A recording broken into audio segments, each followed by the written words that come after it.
Welcome in to OutKick the show. I am your fearless leader, Clay Travis. I hope all of you are having fantastic Wednesdays.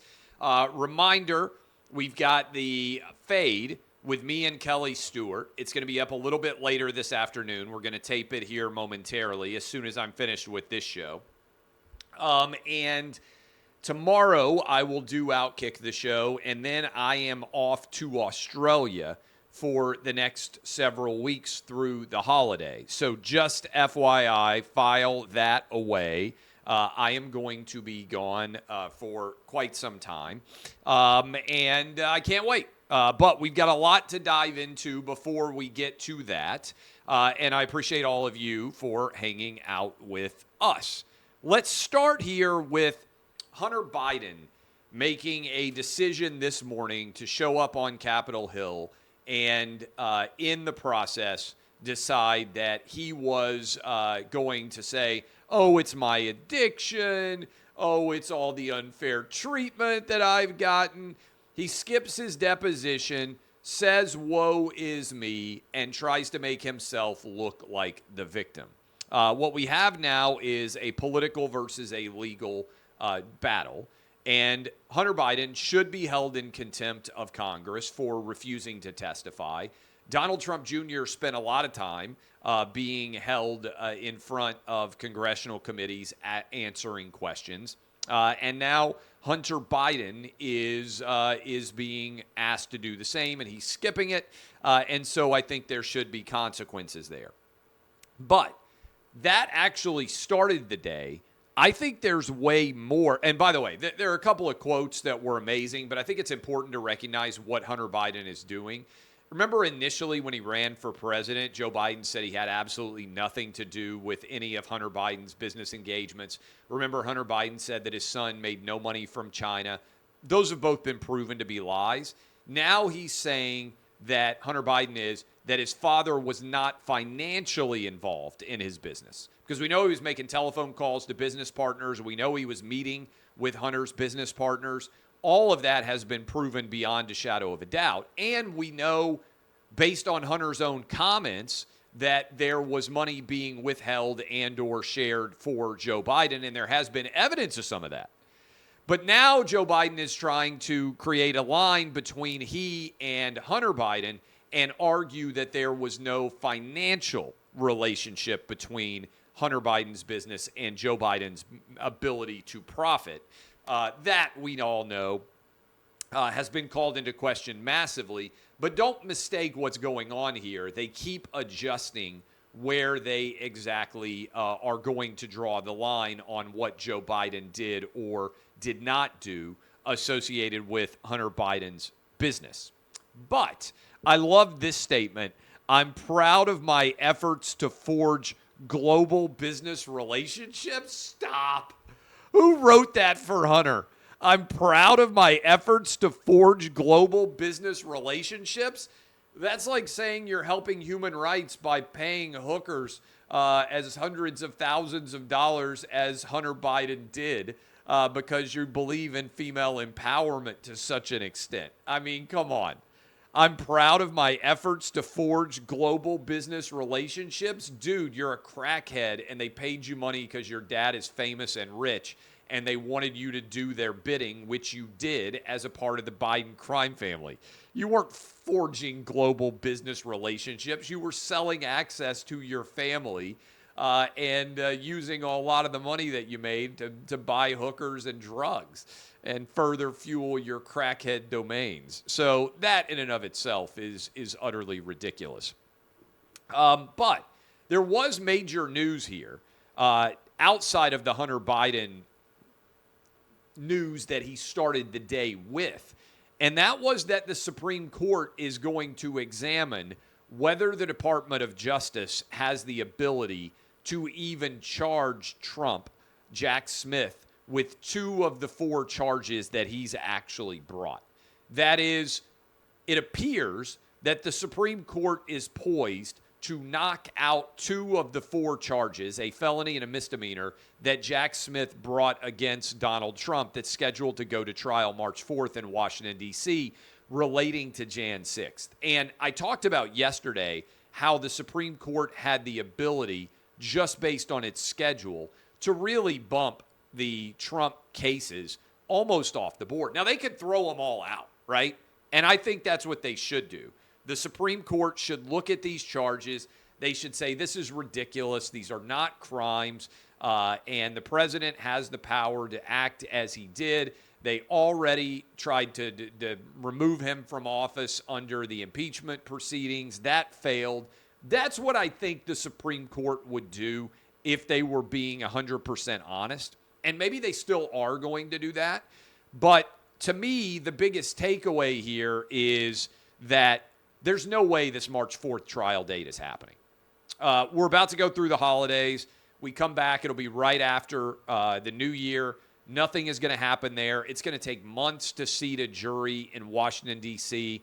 This ambitious March 4th trial date is impossible.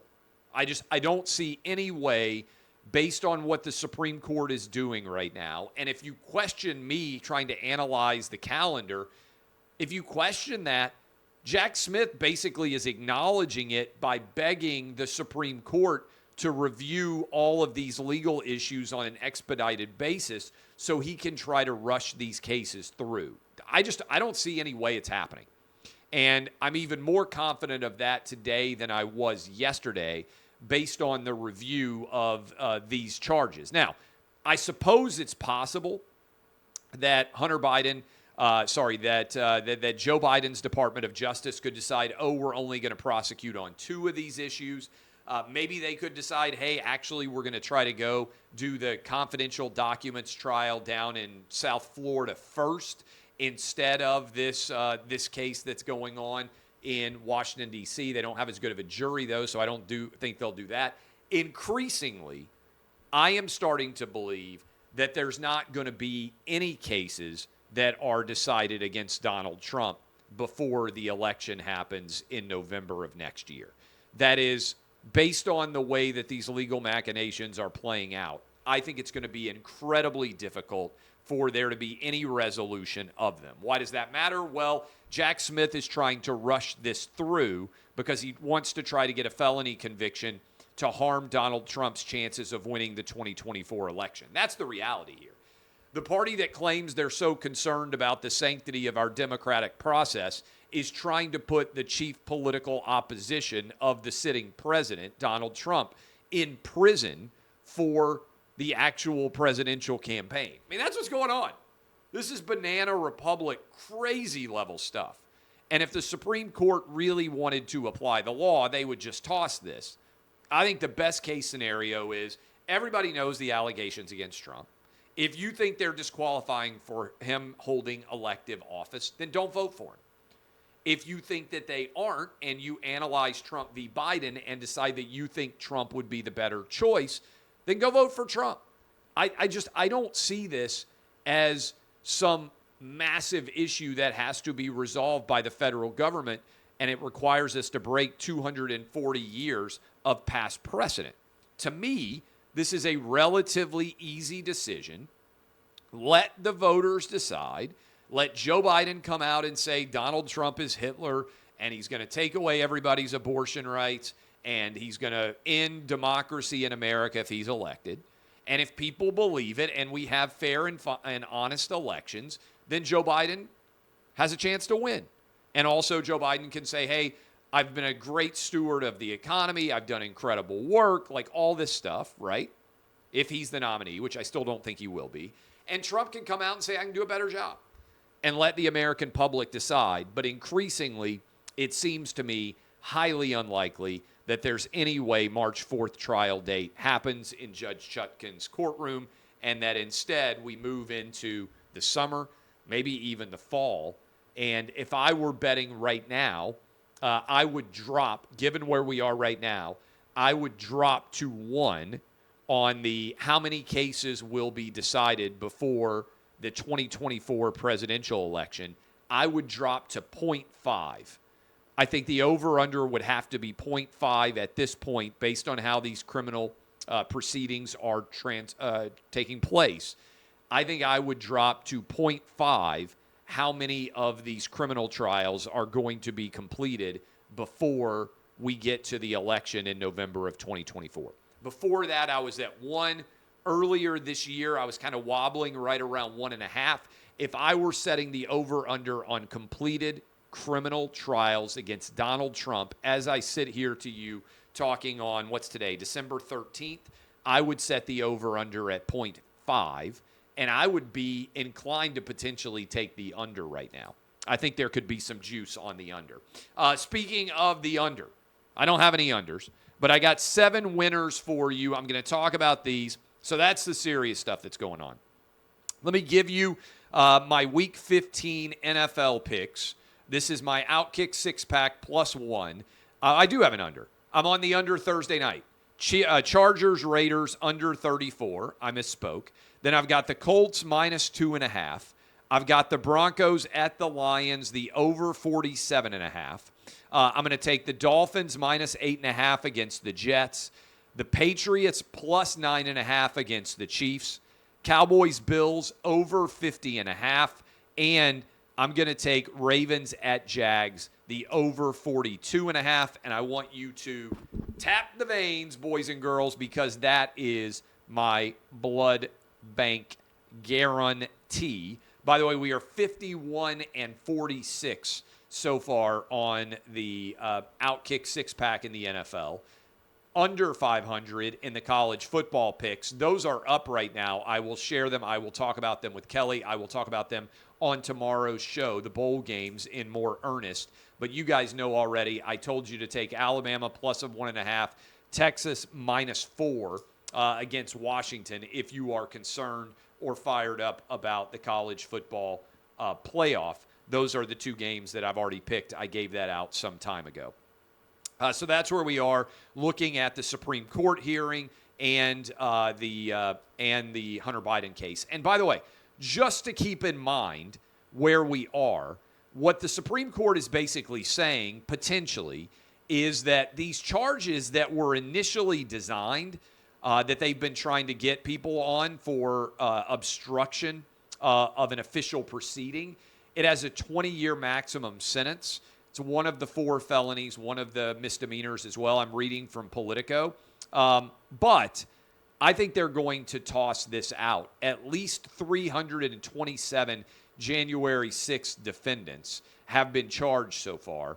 And the bigger issue here is this was initially designed to deal with cases of fraud in the wake of like the Enron universe. And the way that this is being applied right now is not, I don't believe, constitutional as it currently stands. I didn't talk about it because I didn't care, and most of you didn't care. I put up a poll question, were you paying attention to the NBA's in-season tournament? And I think 82% of you said you were not. It ended on Saturday. The Lakers won, and evidently they've raised a banner, and everybody is ridiculing them for raising a banner at Staples Center for winning the in-season tournament. And this is important, I think. Why did the NBA decide to do an in-season tournament? And why do so many of the boot-licking NBA media immediately claim that everything the NBA does is a huge success? These NBA media members are complete and total propagandists for the league. Doesn't matter what happens, they come out and they tell you, oh, this was amazing. You know what I did? I went and looked. I was like, how many people actually watch this? Because everybody I know is watching the NFL or watching college football. Nobody cares about a stupid in-game tournament. I was like, maybe I'm wrong. I asked you in that poll. Most of you are not paying attention. Then I went and looked at the ratings. The ratings for the NBA in-season tournament were up 4% over last year's average ratings for NBA games. Let me repeat that. They were up 4%. The NBA spent tens of millions of dollars, maybe even over $100 million, hyping up how much this NBA in-season tournament mattered, and the ratings were up 4%, and it ended with everybody mocking the Lakers for actually caring about winning this championship and trying to raise a banner. Who cares? about a flippin' in-season tournament. Now, I understand if you pay people more money, nobody watched, nobody cared. Everybody in the media claiming to you that it's a success is a liar, and you should understand that they are propagandists, bootlickers of Adam Silver and the NBA. But I really kind of went back and I said, okay, let's be reasonably intelligent about this. Why is there an NBA in-season tournament at all? Well, the reason is because nobody cares about the regular season in the NBA. And so Adam Silver is desperate, the commissioner of the NBA, to try to gin up interest. So he comes up with this random in-season tournament and decides that there's going to be a championship and they're going to play it in Vegas. And by the way, they had to give away tickets. Nobody wanted to buy tickets. Why is this going on? It's a failure of NBA ratings that this was designed in the first place.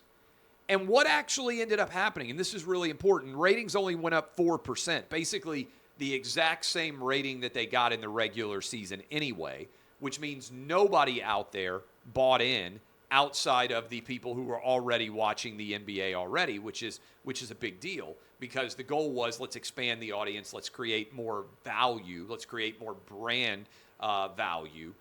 Why are they doing this? Because nobody's watching the regular season NBA. But look bigger picture here. The NBA is desperate because nobody's watching their product. The ratings have collapsed. You can go read about it at OutKick. The number of people that watch the NBA now compared to when Michael Jordan played with the Chicago Bulls is a pinprick. The NBA's lost like 70% of their audience since 1998. It's unheard of. Their rights are coming up, television rights, and ESPN and TNT, because both of their cable businesses are collapsing, can't afford to pay a substantial increase. This is important. The NBA is like, you're going to have to pay us triple what you pay us now because we're so successful. And ESPN and TNT are looking at the ratings, and they're like, actually, way less people watch your product now than used to watch. We should be paying you less based on the amount of people that are actually watching. So Adam Silver's starting to panic, I think. And so he says, okay, we're going to create a brand new in-season tournament. It's going to be super popular, and we're going to sell it to either Amazon or Apple. We're going to get them bidding on this brand new in-season tournament because it's going to be super popular and everybody's going to have to watch it. And then the ratings come out, and it basically had the same viewership as the regular NBA, which is to say not very many people at all cared. But this is what's going on. The NBA is trying to sell a bill of goods to ESPN, to TNT, to Apple, or to Amazon to get them to pay more money for a product that people are watching less. And so they created this in-season tournament. They're probably trying to sell it to Amazon or Apple and saying, look, you're going to get a brand new asset that everybody's going to care about, the in-season tournament. It's going to be so popular. And then if you actually have a functional brain and you look, you see, wait a minute, nobody cared. And that's even though LeBron James and the Lakers, probably still the best draw for the NBA, made the finals, 4% increase overall in viewership compared to the regular NBA ratings last year. 4%, nothing. Okay, now, this also ties in with another question, which if the NBA media wasn't filled with such bootlicking propagandists, somebody would be saying, wait a minute, why is Mark Cuban selling the Dallas Mavericks? And why is he selling the Dallas Mavericks for $500 million less than the Phoenix Suns sold for last year?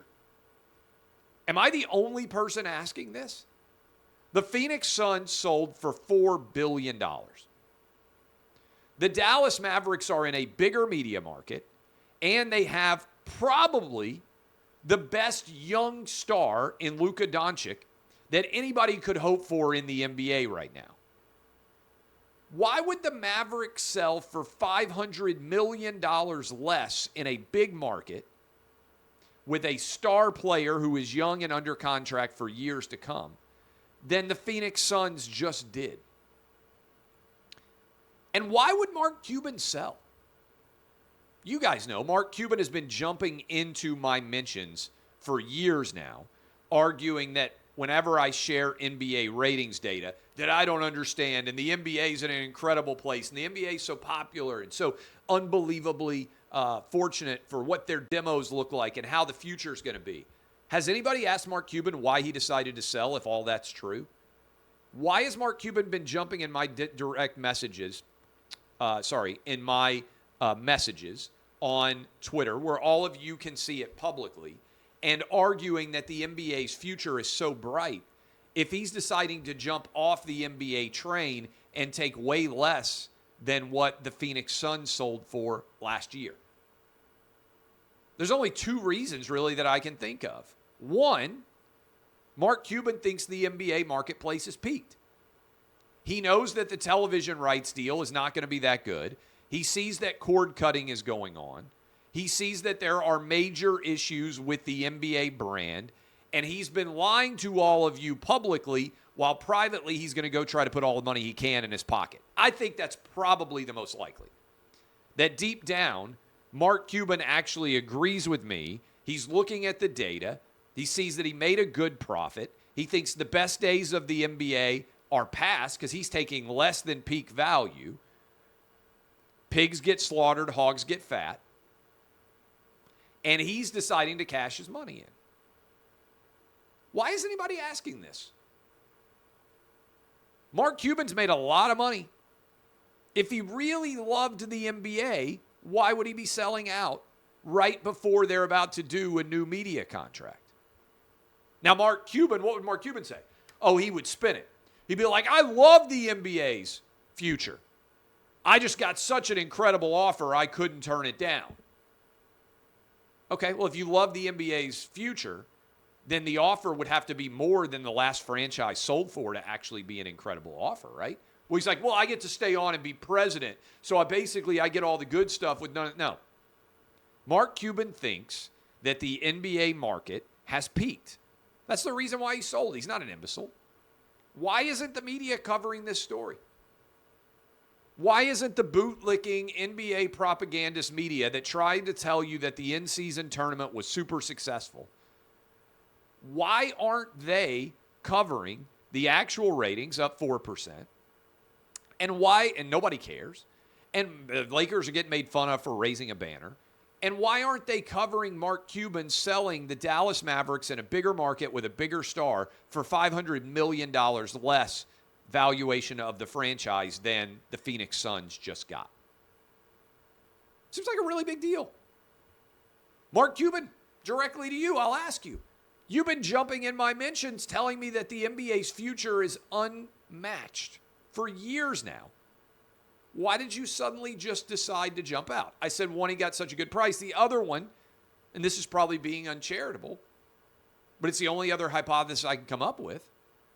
The other one is that he's got some charge based on the way that he's run the Mavs, sexual harassment or otherwise, of which there have been ample stories in the past. And this is a secret punishment that is being undertaken by the NBA, and they are forcing him to sell and don't want him to be a managing owner anymore. That's the only two things I can think of. And I don't think he would get to stay on and manage the team if that were the case. So the only thing I can think of is Mark Cuban, despite what he's saying publicly, recognized that the market has peaked. It's not like he's 85 and he's trying to put his financial house in order. He's 65. Only thing that makes sense is he thinks all the money has been made that's going to be made, and he's tapping out. But these are questions that a reasonable, honest, intelligent media would be asking, and you should be asking yourself, wait a minute, why am I only hearing this from Clay Travis? Why is nobody else asking these questions? Why is nobody else even talking about this? If the NBA's future was so bright, why is its most famous owner deciding to sell the team? And why are they so aggressively trying to tell you that an in-season tournament, which sports fans overwhelmingly didn't care about and that feels desperate at its inception because it's designed to try to wring out more value from a marketplace that doesn't have much or doesn't see much value for the NBA? Why isn't that all being talked about? Very important. All right, finally, Bud Light, Dana White said basically you're not a patriot if you don't drink Bud Light. Peyton Manning now is doing Bud Light ads. We talked about Travis Kelce. Oh, I should mention Pfizer stock collapsing. Let me make sure that I jot that down to talk about that. So this is not finally. This is next to last. Dana White says you're not a patriot. Reports are Dana White got $100 million from Bud Light. I don't blame Dana White from taking $100 million from Bud Light.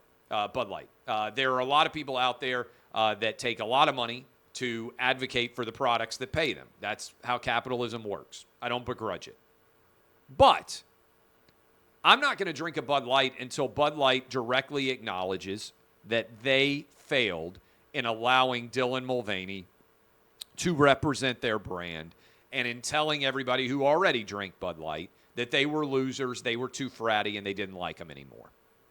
If Bud Light comes out and says, hands up, we screwed up, we're going back to the drawing board and remaking this brand, and we want to make sure that we make it clear that we don't think that men with penises are actually women, then I'll drink Bud Light. Until that happens, you're not going to see me with a Bud Light. You know what? I went around all over college football and NFL marketplaces. I don't remember the last time I saw a dude at a tailgate drinking a Bud Light. They just weren't there.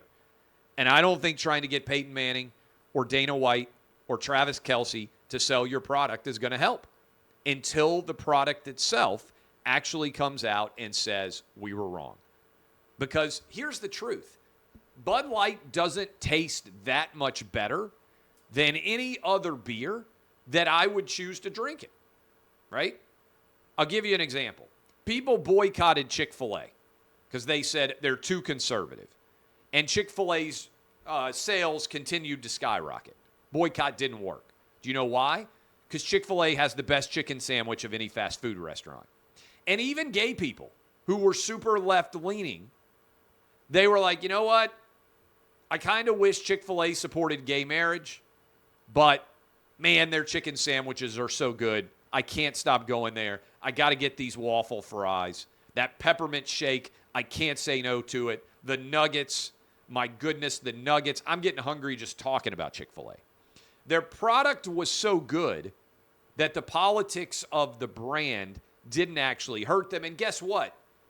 It actually helped them because if you go into a Chick-fil-A, they actually have tons of kids who go to church youth groups, and it's why they have the best employees of any fast food chain on the planet.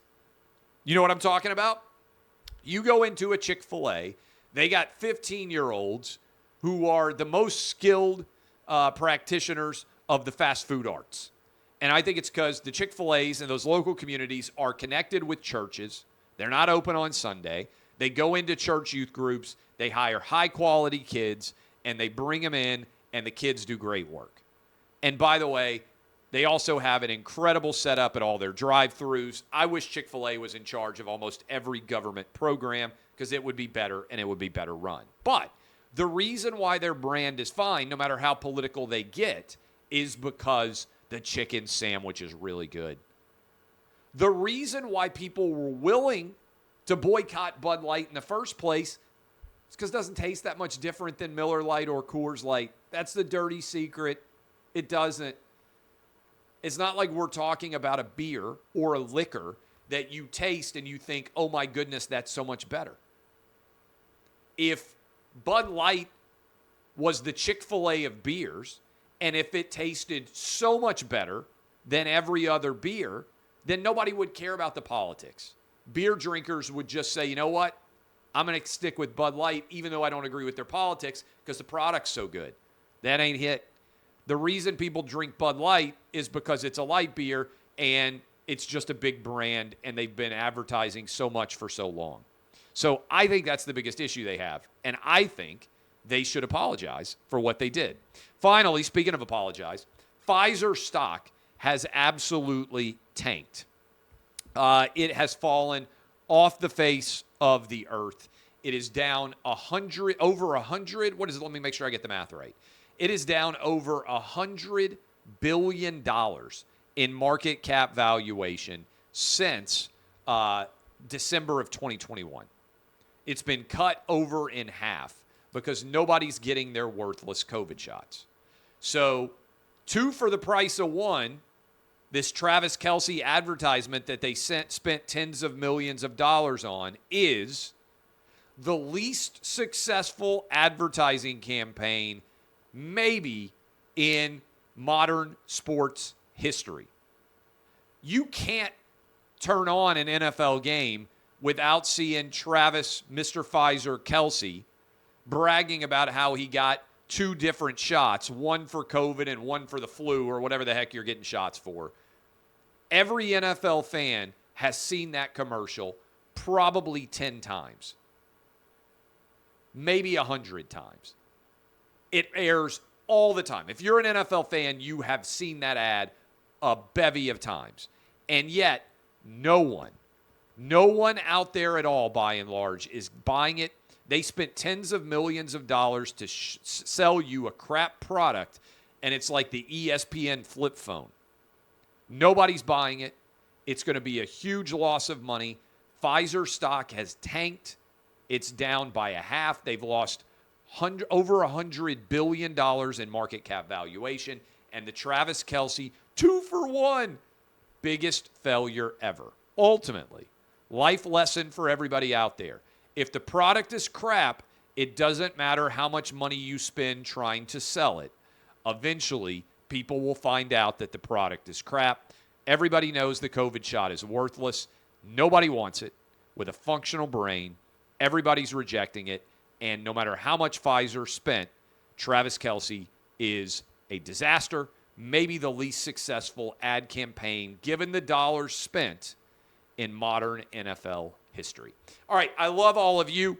Going to go do the gambling show now, The Fade with Kelly Stewart. DBAP, unless you need to SBAP. This has been OutKick, the show.